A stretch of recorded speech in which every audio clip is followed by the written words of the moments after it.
warahmatullahi wabarakatuh. Video ini saya buat untuk memenuhi ujian akhir semester mata kuliah teori belajar dan pembelajaran anak usia dini. Nama saya Andam Oktaverliana, NIM 18621700013. Dalam hal ini pembelajaran yang teori belajar yang dipakai dalam di sekolah kami adalah teori behavioristik dan teori humanistik. Teori behavioristik ialah teori yang mengimplementasikan kepada teori belajar behavioristik merupakan teori yang mempelajari perilaku dalam pembelajaran. Hal ini dikarenakan analisis yang dilakukan terletak pada perilaku yang tampak, terukur, tergambarkan, dan dapat diprediksi. Aplikasi dalam teori behavioristik ini membentuk kebiasaan peserta didik, kemudian membentuk kebiasaan ini jangan berharap kebiasaan itu akan terbentuk dengan sendirinya, karena kebiasaan itu harus dibentuk dengan pembiasaan yang baik. Kemudian berhati-hati jangan sampai membentuk kebiasaan yang nantinya harus diubah, karena mengubah kebiasaan yang telah terbentuk adalah hal yang sangat sulit. Kemudian jangan membentuk kebiasaan dengan cara yang sesuai dengan bagaimana kebiasaan itu yang akan digunakan. Kemudian bentuklah kebiasaan dengan cara yang sesuai dengan bagaimana kebiasaan itu akan digunakan. Yang kedua, teori humanistik. Dalam teori humanistik ini kita harus menyediakan fasilitas atau sarana dan prasarana yang memudahkan dalam proses belajar mengajar. Artinya harus tersedia berbagai macam bahan pelajaran yang diperlukan. Jadi misalnya alat-alat permainan yang edukatif,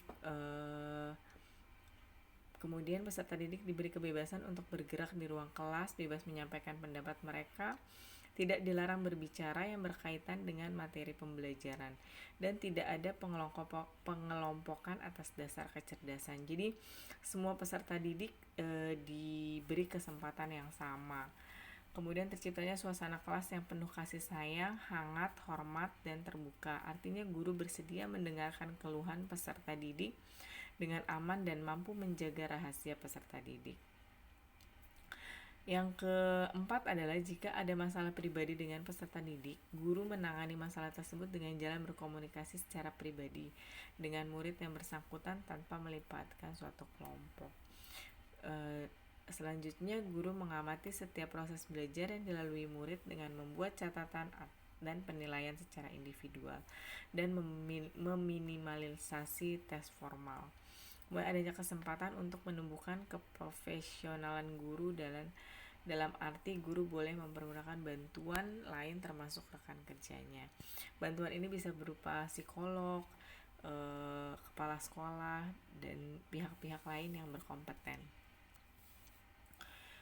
Nah, untuk asesmennya yang kami gunakan adalah yaitu penelusuran atau keep a track yang dilacak agar proses belajar siswa tetap sejalan dengan rencana. Guru mengumpulkan informasi sepanjang semester dan tahun ajaran melalui berbagai bentuk penilaian kelas untuk memperoleh gambaran tentang pencapaian kompetensi siswa tersebut.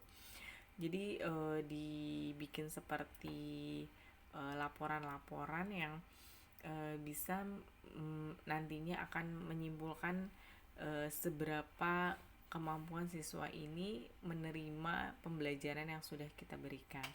Kemudian memeriksa, yaitu untuk memeriksa apakah ada kelemahan yang dialami oleh siswa dalam proses pembelajaran. Kita mengevaluasi apa yang dialami oleh siswa, kesulitan-kesulitan yang dialami oleh siswa, dan kita evaluasi agar bisa memaksimalkan pembelajaran tersebut. Melalui penilaian kelas, baik guru formal maupun informal meriksa kompetensi apa yang telah dan belum dikuasai oleh siswa. Kemudian mencari tahu, yaitu menemukan dan menemukan hal-hal yang menyebabkan kelemahan dan kesalahan dalam proses pembelajaran. Guru harus selalu menganalisis dan merefleksikan hasil penilaian kelas dan mencari hal-hal yang menyebabkan proses belajar tidak bekerja secara efektif. Demikian presentasi saya untuk tugas UAS teori belajar dan pembelajaran. Terima kasih. Assalamualaikum warahmatullahi wabarakatuh.